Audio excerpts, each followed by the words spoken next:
What have I done? I have cut out some very crumpled pieces of metal. Anyways, welcome back to today's video. I am wearing the same clothes as last time because it is the same day. I just am doing more, and it needed to be separate videos. The last video was kind of long, and if you guys like that, let me know. If not, then I'm trying to keep them a little bit shorter. So we cut out the lower part of the radiator support, as you guys can see, because it was pretty dang mangled. So I've got some square tube steel that actually came off of the wing that I had on the last car. I had cut it to make it fit the last car.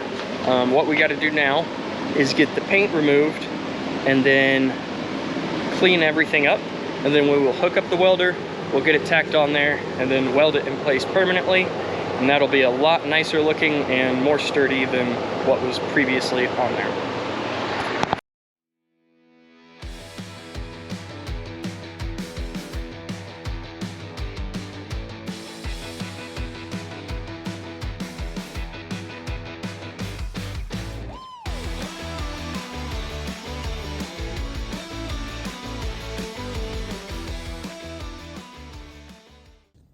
Okay, now that we've got that kind of tacked on there, I will need to make something to make it a little bit prettier down here. We are going to pull out the rest of this harness. The engine bay harness has to come out, all except for, I believe, the negative wire for the coil pack. Everything else has got to go, including the ECU, which on these cars sits right there. It's got that white wire coming out of it. I did look up the white wire because I was curious. I believe it was for like diagnostics for old Nissan dealers. I don't think that it's used anymore. Most of the time people aren't bringing these cars in to get maintenance at Nissan anyways. If you do, good on you, but just something I was curious about and Googled. So what we're gonna have to do is pull the washer reservoir out. Hopefully I don't have to take the clutch master off. And then we will run all of this back through the firewall.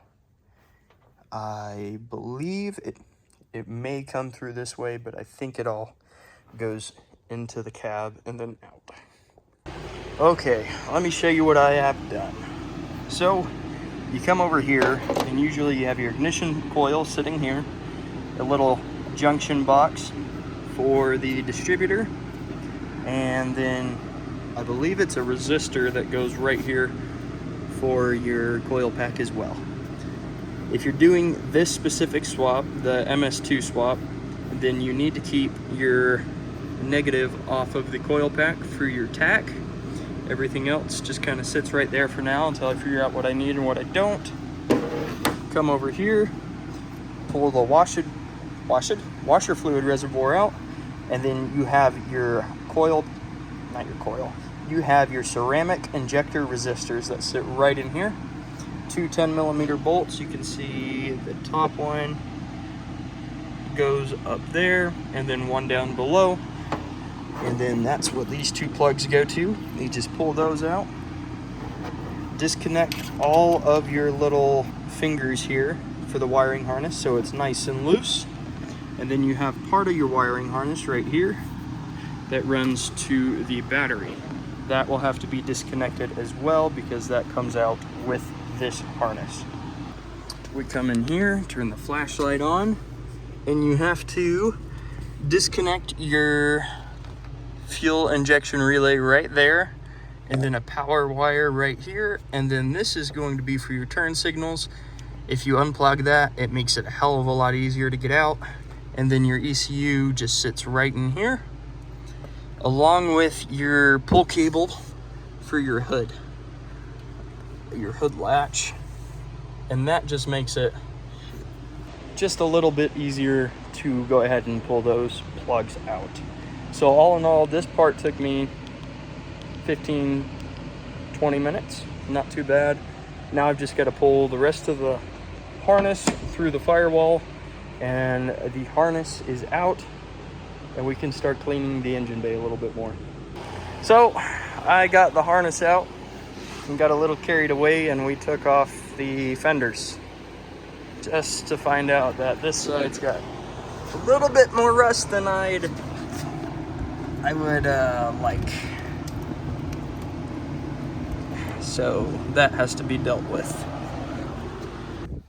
Well, this car is a hell of a lot worse off than we expected. Big holes. Than you expected. Big holes.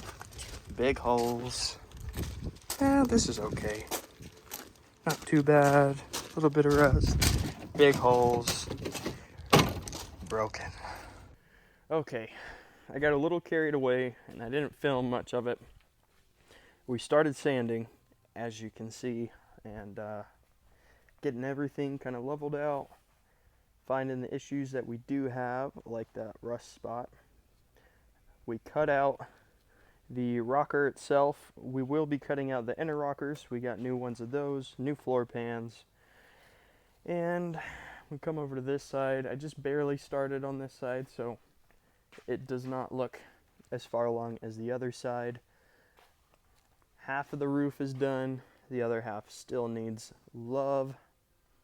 And then we have sprayed up top with like a rust inhibitor, and just right along the cowl itself I've got patches coming in for this, and then the nose is going to have to be cut out and redone on both sides, as you can see.